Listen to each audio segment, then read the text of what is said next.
Step number 4, center caster wheel assembly. Let's begin with our 3D printed parts.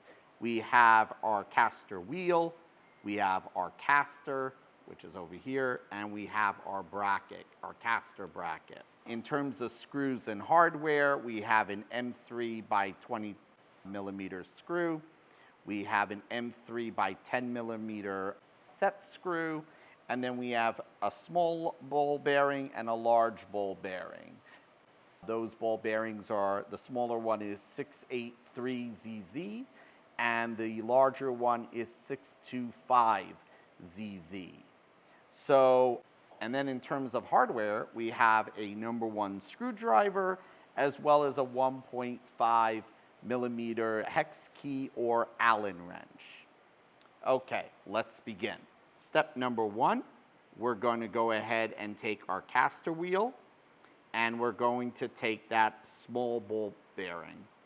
We're going to place it right in the hole just like that, and you can either press the ball bearing into the circle or use the butt of your screwdriver to push it in.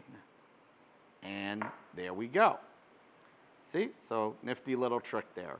Now, the next step is we have to go take our M3 by 10 millimeter set screw, and we're going to run it through the caster, but we're not going to screw it all the way through because we need this wheel to go through. So a little tip that I do is I take the pointy side first over here, and I kind of get it going a little bit on one side.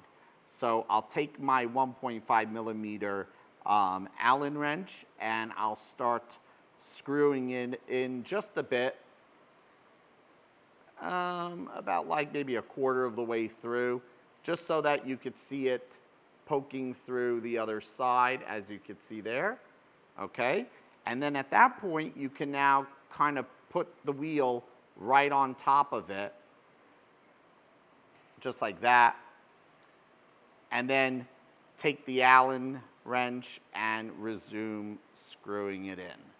And what you're going to do is it's now going to go through the hole of the ball bearing and act as a rod for that caster wheel to spin on. Now we're going to want to screw this in till it reaches the other side. We don't want to have it go past this other side of the bracket. So as soon as it starts kind of poking through the other side is a good place to stop. And that's good, just like that. See? And now to see that it's working, you could spin it, and if it spins freely, you are good to go. See? Okay. The next step is we're going to take our M3 by 20 millimeter screw, and we're going to kind of set it in there for now and screw it in. Now, we are going to be kind of alley-ooping this for the next step, and we're going to just leave it in there for the time being. I would screw it all the way in, be careful on the other side, and you're going to take that larger ball bearing and kind of place it right on over it, just like that. And you'll be able to screw this later, because if you did get a number 1 screwdriver, it should fit right between the hole there, and you should be able to screw it.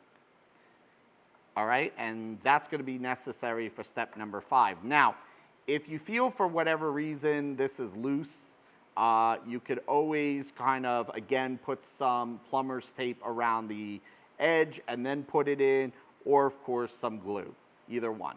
You're going to leave these two to the side for the time being, because you're going to see in step number 5 how these come together. Don't put this in as of yet, because we're going to need to screw that in step number 5.